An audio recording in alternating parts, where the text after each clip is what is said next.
Julie Louis-Dreyfus, the election Selina faces on Veep is nothing compared to what you face at the Emmys. You have won. You have won twice for Veep, once for New Christine. You have that supporting for Seinfeld. So you're in that league with Lucille Ball and Mary Tyler Moore and Candice Bergen. Lucille Ball 4 times, Mary Tyler Moore and Candice Bergen 5. So the heat's on. What do you think? I didn't know that. Lucy won 4, and Mary and Candice won 5 times? Right. Mary Tyler Moore won 3 times for her own show and twice for Dick Van Dyke. Got it. Yeah, the heat's on, man. God almighty. Chris, I'm going to bring you into this, our senior editor, Chris Beachum. Now, do we count Julia's supporting win for Seinfeld as a full one or a half? You know, I kind of look at Meryl Streep and I say, does she have 3 Oscars or 2.5? Because you know that there's that Kramer versus Kramer one. Wait a minute. First of all, pull over. Because when they give you an Emmy or an Oscar, for that matter, for a supporting role, it's not half the size, man. It's half the size. Okay, I can Screw you! So, Chris, that means Julia's already got 4. One more, and she's up there with Candice Bergen and Mary Tyler Moore, right? Yeah, and that's for this category now. They've won some others as well. But yeah, I mean, and all of the people we've named, every single one of them has something else in common with you, and that is the Hall of Fame, which you joined a few weeks ago.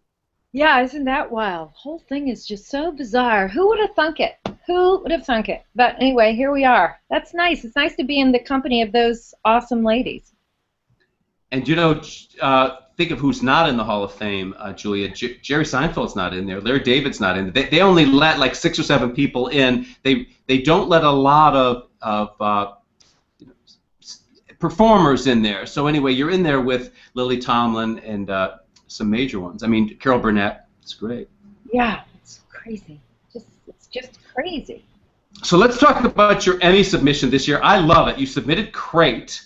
Yeah. And we get to see Selina at her nastiest. We get to see her at her best. We get to see her joyous, and I love that ending. It's transporting. It was a great selection.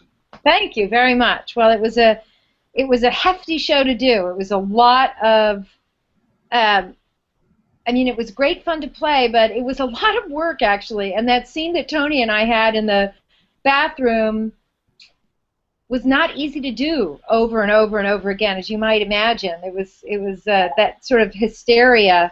Sorry, my phone's ringing, and my teenager's here, so that means it won't get picked up. Let me just turn that off, or maybe even hang up on the person. How about that idea? What if that's your agent? Yeah, I guess I didn't get that job. Anyway, I literally just hung up on whoever called me. You're welcome, Gold Derby. Yes, thank you. Anyway, what was I talking about? Oh yeah, that scene. That scene was not easy to do, but ultimately I'm happy with the way it worked out. But it was so fraught and so extreme. You know, it was crazy. That was a lot of work. But and Tony was so great in it too. My God in heaven. Don't you think that moment that Tony has at the end when they're asking him why he stayed and he says, I didn't get any salad, and he's trying not to cry. It's just, I think it's so golden. I just love that moment. It really is. Poor Gary. No, and you know, Selina can be so difficult, nasty sometimes, you know, yeah. Selfish. I mean, there's a monster in that woman. But yeah. But that episode brings out her best. We see her. You know, I love it. Right when you start pointing at each one, going winner, winner, winner, after having gone loser, loser, loser, loser.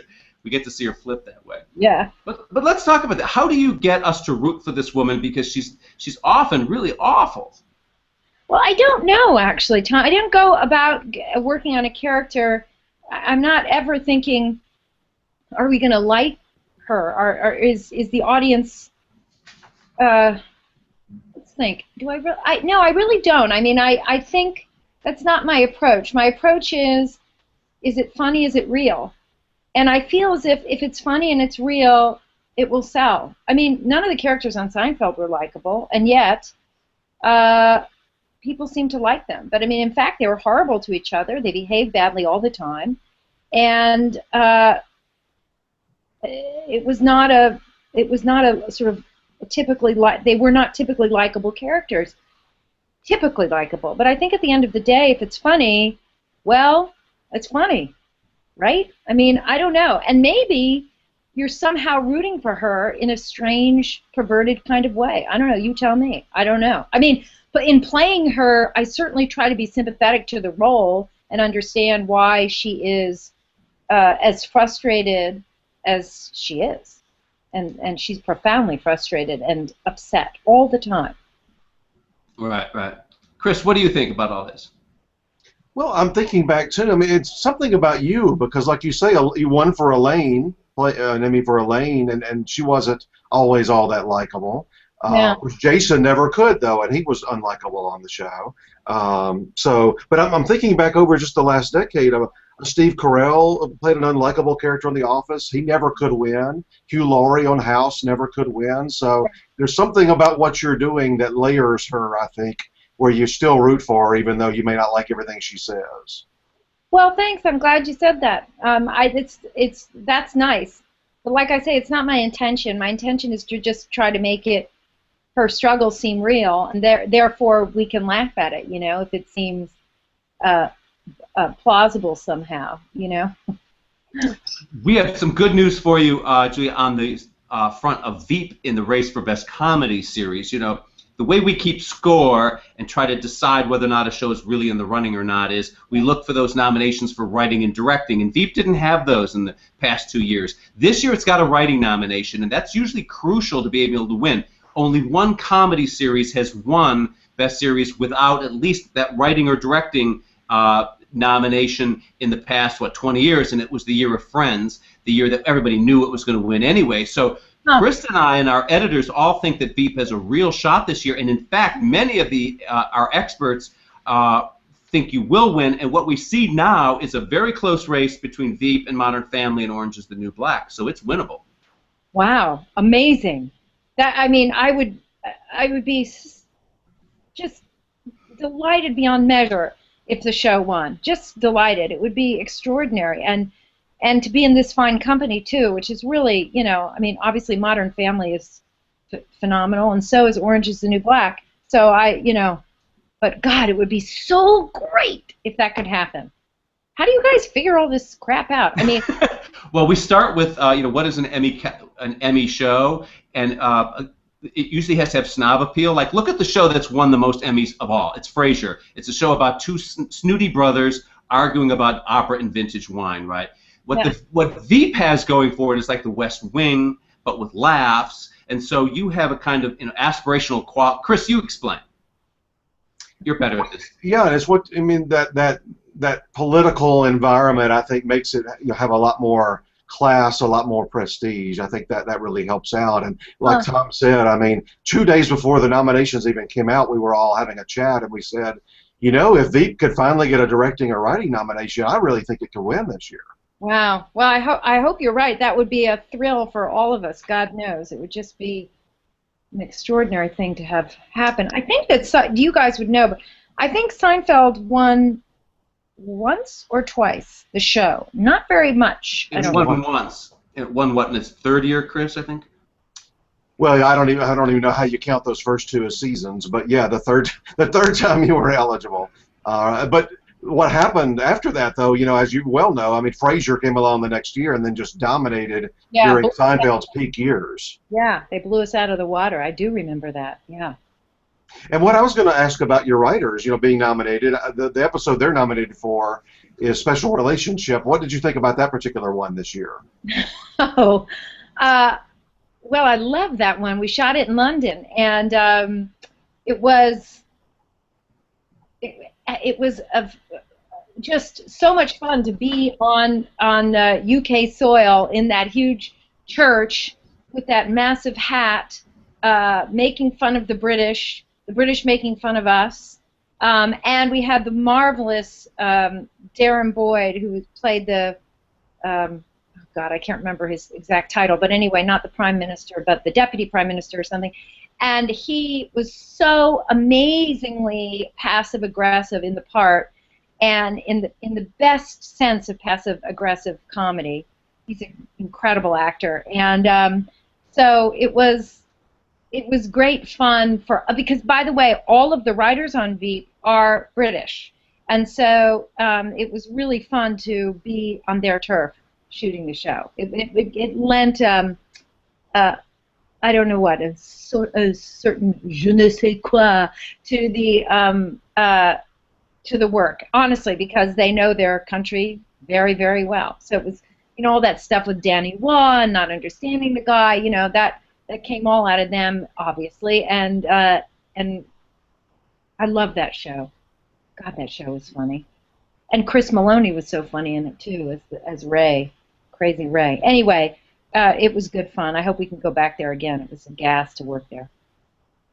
Now, of course, you face this very delicate problem of, is the next installment of this show called POTUS now that you're president? But you can't say because, I mean, it is conceivable that Selina could lose the election, go to the convention, still be president, and then they ask her to be vice president again. I mean, this show could go many directions. You can't say. I realize that.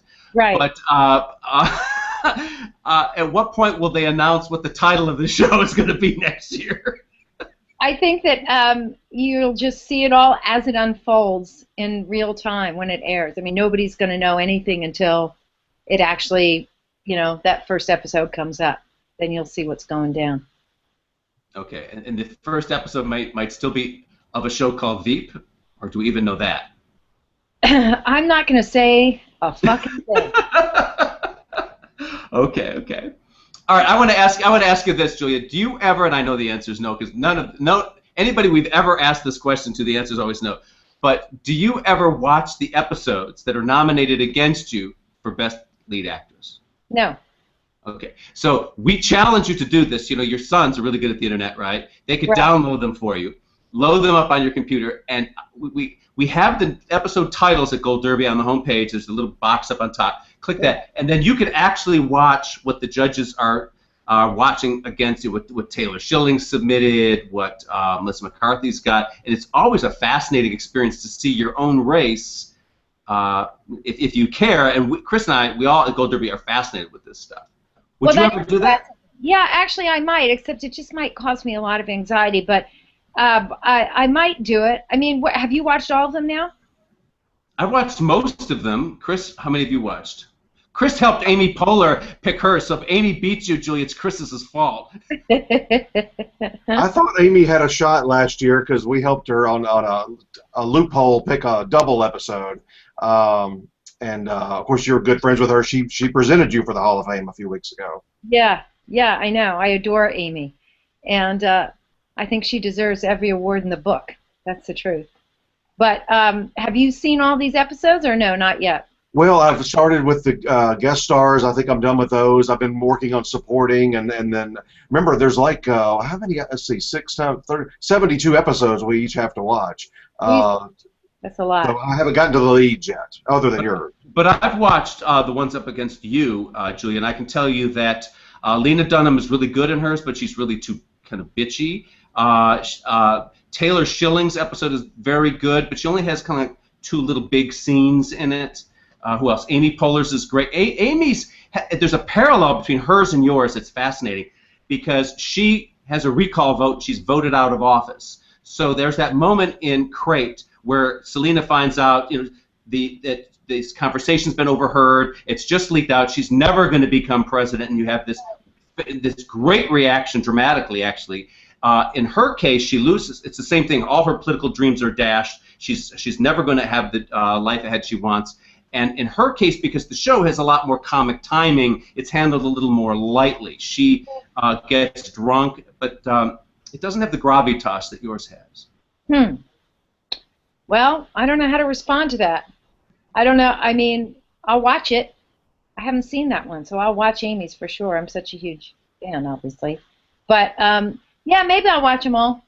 Or maybe I'm just going to let it go, enjoy the fact that I'm nominated and come to the party and either win or lose and wear a dress and high heels. Something like that. I don't know. This second. It's a spirit. Chris, what question did you have for? I had 2 or 3 non-Veep questions. I mentioned the Hall of Fame earlier. Just tell me about getting that call and that you were going to be inducted, and then a few months later, the actual ceremony.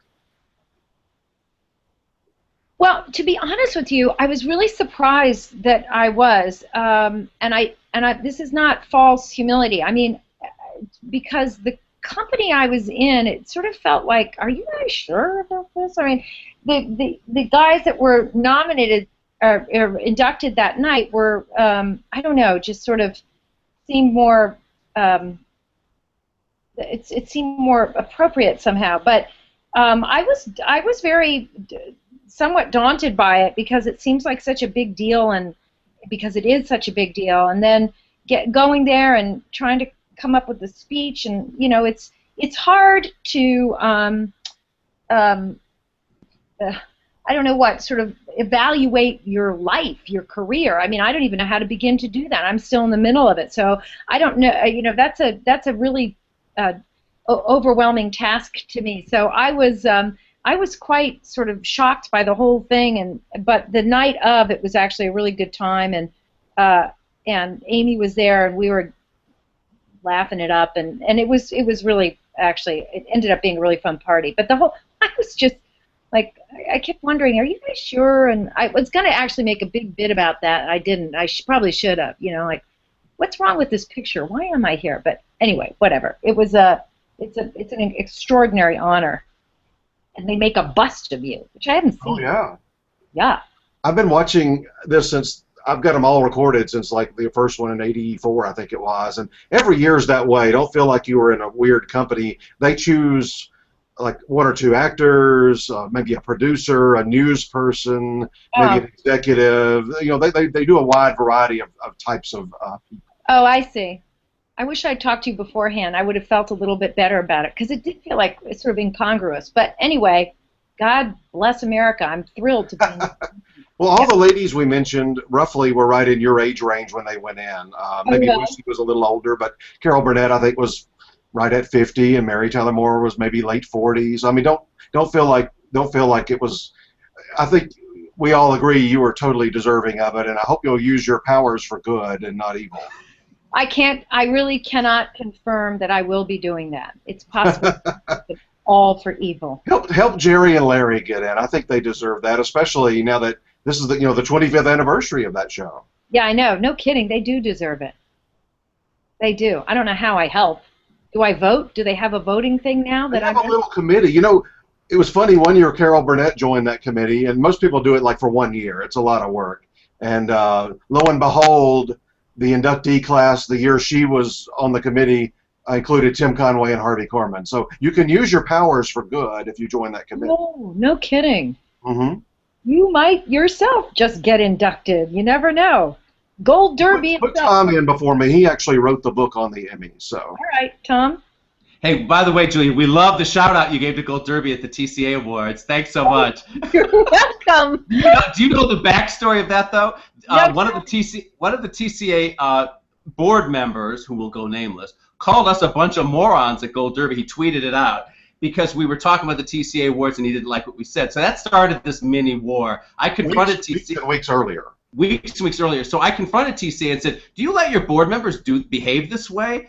And they refused to even discuss it. So there you are on the day of the awards. Variety accidentally leaked the winners list, and then pulled it back immediately. So we saw our great chance to really stick it to TCA and put the winners list out there. What was the beauty of your acceptance speech was to point to how ridiculous the whole thing is, that because everybody knows who won. I mean, they let you guys know ahead of time. So it's kind of a charade. They read off the nominees at the podium, and the winner is, when of course it's a farce, everybody knows. But we got to kind of poke our pin in that bubble a little bit. It was fun.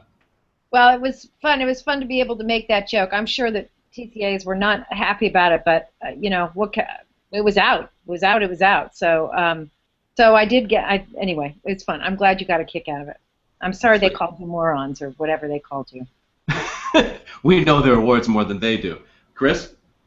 Oh, just a couple of more. Saturday Night Live, 40th anniversary coming up. They're going to do a big special in February. Will you be part of that? Well, you know, I'm doing some actually, that's a good question. I'm doing an interview with them for some, I think it's either, I don't know if it's part of that anniversary special, but they're doing a documentary about SNL that I'm going actually to New York to shoot this week. But I would imagine that if I can be part of it, I will be part of it. Yeah, 40 years, that's incredible. But a live special like they did for the 25, I believe, is what we're hearing. But it sounds like they may be doing like a documentary separate from that. Yeah, I think so. But anyway, yeah, I think I'll go. I'll probably be a part of that, assuming I can sort of fit it into my schedule. You know, it'd be nice to. I had fun when I went back to host. That was a gas. That was a while ago too, but it was a good time. Well, I'm hoping a lot of folks like you will be host during this 40th season. That will bring back a lot of past cast members to do that. Yeah, yeah, it would be fun. I mean, it's a lot of work that week. It's just nuts.